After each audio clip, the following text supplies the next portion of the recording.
have fought. And Vinny narrowly escaped with the MAWA Championship. That was the best match of the night. Now, this 2 out of 3 falls. I think, honestly, like I said, Andy Header took everything that Vinny had and almost came out as champion. Underhanded tactics, Vinny retained his championship. I don't know if he can do it tonight twice. I'm predicting a new champion. I think that's a rather, somewhat of a bold prediction, quite honestly. I'm looking at Vinny the Fixer. I'm looking at him, quite honestly, having the run of his career. Look at all this hardware.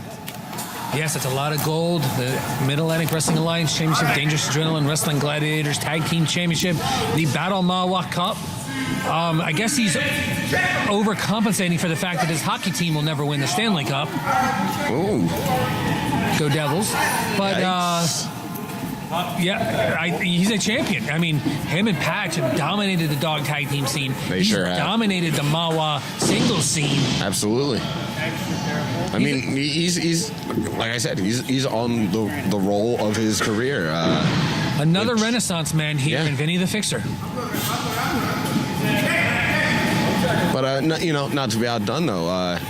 Andy Header, he's been around for quite some time now as well. Yes. And he's quite talented, which is why he finds himself in title contention here, quite obviously. I mean, if there is somebody who is capable of perhaps wrestling this championship away from Vinny the Fixer, it may be Andy Header on this night. I haven't seen a lot of him. I haven't seen as much of him as recently as I have of Vinny the Fixer.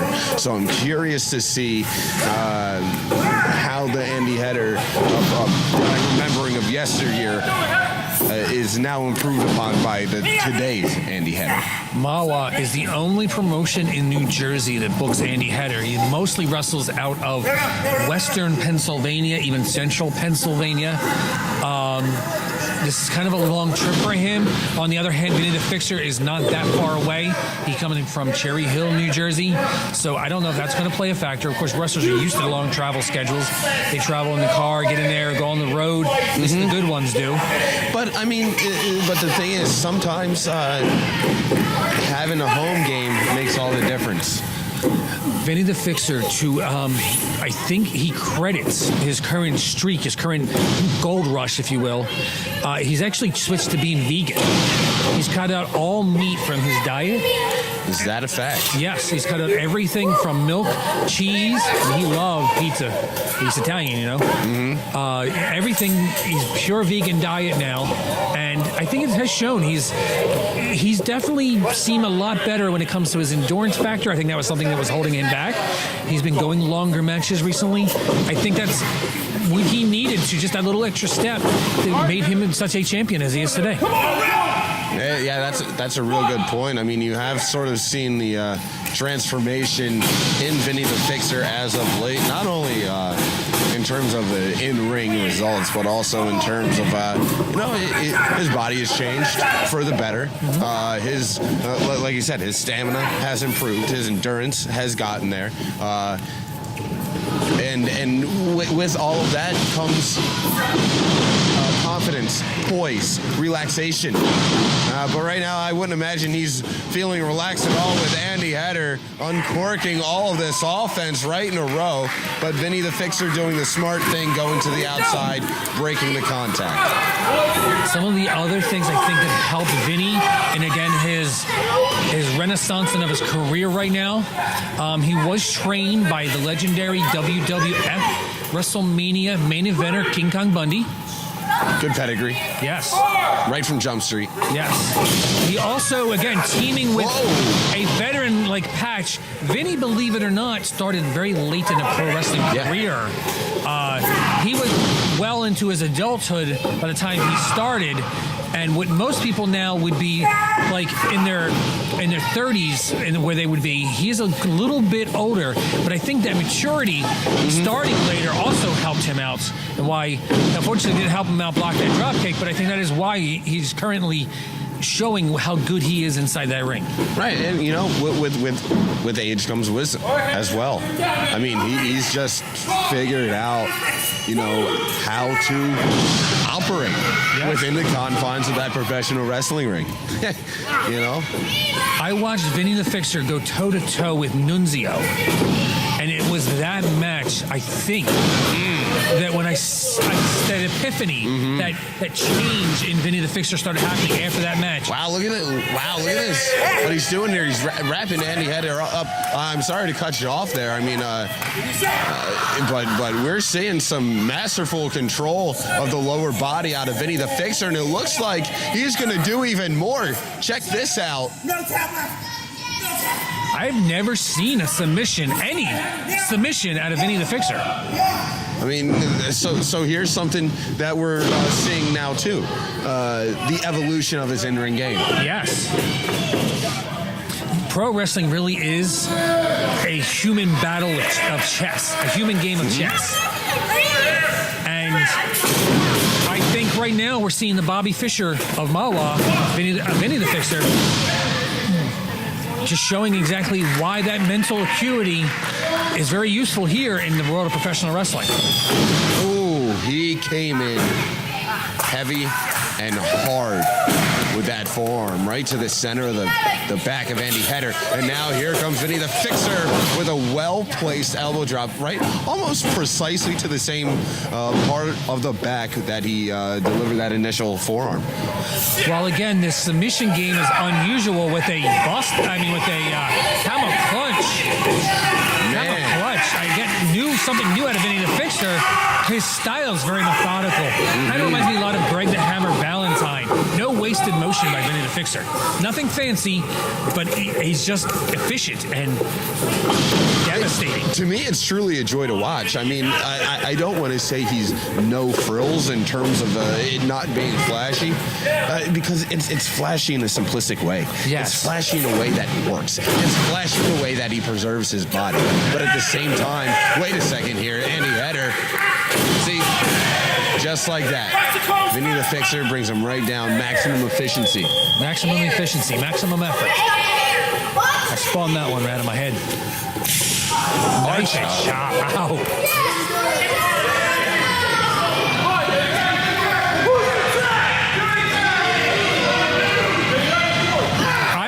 I'm saying he's dissecting Andy Header right now. I mean, just a series. Look, wow. Wow. Is somebody just cooking with confidence right now? 1, 2, yeah, you know what?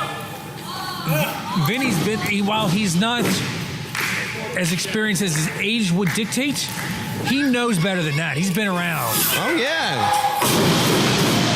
I'm beginning to think the arrogance of Vinny the Fixer starting to show. I think he has this one in the bag, and you know what happens when you get overconfident. Yeah, you know, you leave yourself susceptible to mistakes. You know, you leave yourself with windows wide open, ones that you weren't even really paying attention to, because you're just, oh, see? He got clipped there with that kick. I don't think Andy Header, I think he was aiming for the head. He did not get the headshot on that kick, unfortunately for him. I think he needs to pick up on how to kick from Brie Bella. He probably would have knocked him out by now.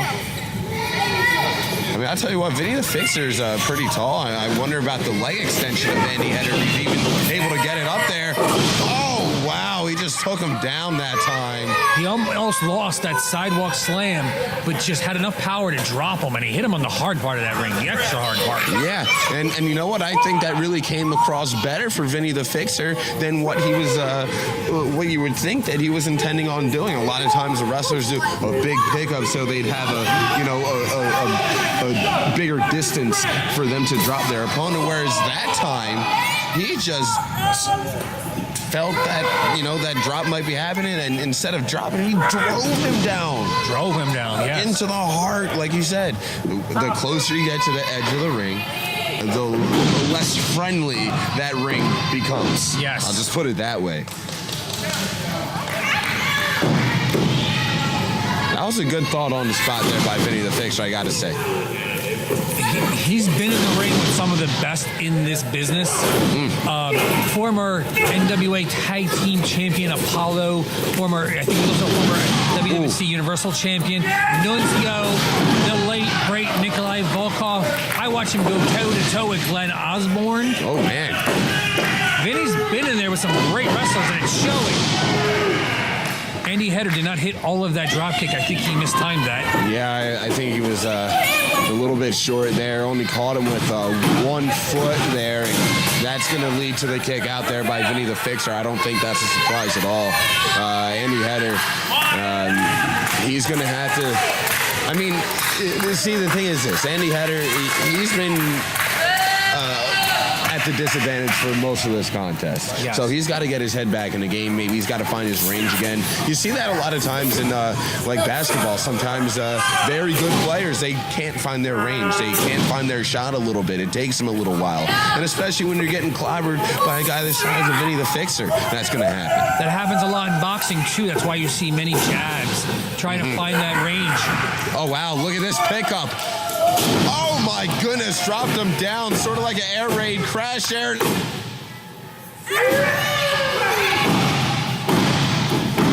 Andy Header held him down for a long time.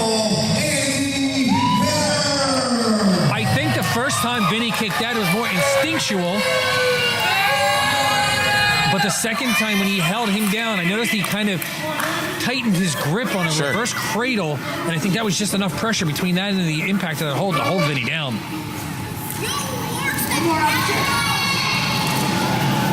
And now, no rest period here. So, sometimes 2 out of 3 fall matches, you have a rest period. Here, obviously, there is not. Andy Header, he almost picked up a quick 2-zip. That was going to be more like Desert Storm. Where it was a real quick battle that was over before it really ever started. Look at the torque here, Andy Header here. He's got like a butterfly hold here. Andy Header is shorter, but that lower center of gravity is definitely playing to advantage right now in this inverted double underhook butterfly submission. Yeah. I'm patenting that. Nobody else can use it. Very catchy. Yes, that's going to catch. That's totally going to be a meme or something. That's a thing, right? Yeah, totally. Yeah. You're with it. You're, yes. As you would understand, you're hip. With your Motorola Razors and your Tamagotchi. That's so popular. Boy, Andy Header just going off on. Oh, Vinny the Fixer. He said he had enough of that. They're going back and forth here, but in a very precarious position here. This isn't the place to do battle. Whoa, off the top with the Rana. Vinny the Fixer getting taken over. Andy Header, you got to climb on top. Go for the pin here. If you get him here, this is 2-zip. Oh. I almost thought we had a new champion there, but I noticed how much time it took him to crawl over to get that lateral press. I think that was a momentary lapse of judgment there. I'll finish him off. Okay, now here we go. He's obviously got something else in mind here. Calling his shots Babe Ruth style. He's taking a bit of time getting up to that top rope here.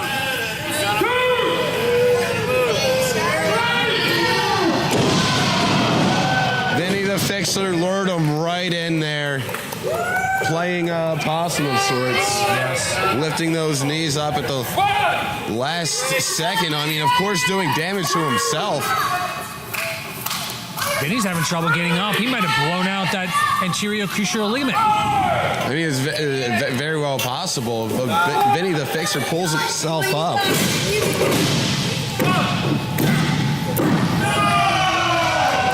Nice. So now we're 1-1. The winner of the second fall, Vinny the Fixer. Besides being in a accomplished professional wrestler and a musician that travels around the world. Vinny the Fixer is also a former semi-professional, and actually I think still currently a semi-professional hockey player. Is that a fact? And I think his years of damage to his knees, I think that all came to head when Andy Header landed on him. Well, I mean, let's not forget, it's like a 200-pound man jumping off that top rope. It's got to suck for your knees. Oh, and now we're going to give it to him. Yeah, we're just throwing everything else out the window. We're gonna see who's the tough guy now. Who can take whose best shot? Andy Header doing the right thing, ducking that punch. Oh, he pulled him down an atomic drop. Inverted style, left a little bit of space. Meeting of the minds.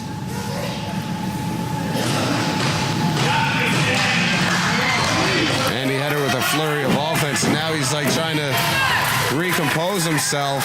I think the abuse that Andy Header took early in the match is definitely playing a toll on him, because Andy Header's smarter than that. He usually will try to go for the advantage a lot quicker than he is. He's spending way too much time. Ace Crusher. I did not expect that one. No, that came out of nowhere. Draping the arm.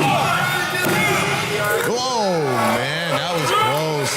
And you got to think, with a better pinning predicament, Andy Header, new MAWA heavyweight champion. Yeah. Didn't hook the leg, didn't try for a cradle, didn't maybe half Nelson, anything. Foot on the ropes. Oh, well, come on now. I don't think Andy Header's that kind of professional wrestler. He's not, but it would have helped.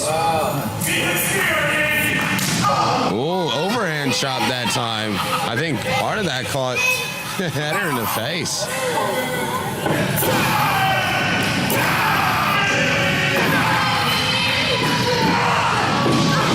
Oh, Vinny the Fixer said no more. Pick up into the suplex, Vinny the Fixer. Forget about it. Wow. What happens if both wrestlers are counted down? Well, then it's a draw and Vinny the Fixer retains. Yeah, you can only win a championship by pinfall submission here in Atlantic Wrestling. Whoa!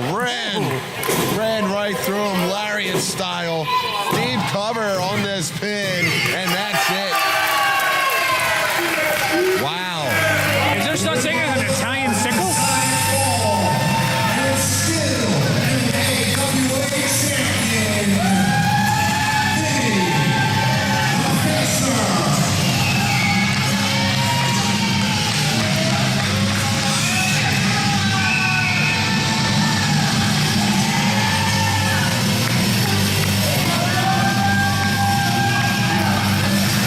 Still your MAWA champion.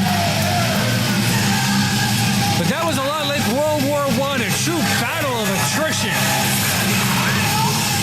I'll tell you what, Vinny the Fixer, I said it at the onset, I mean, he's on a roll, man.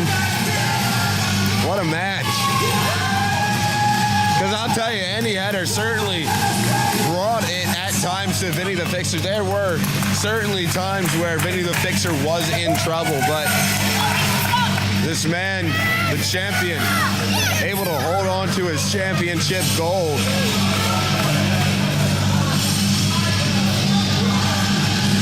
Great matchup here. Yes.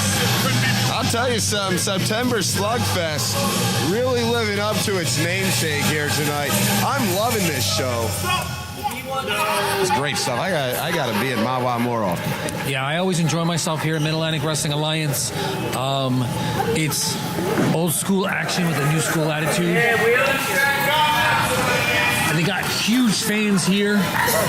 Yeah, literally.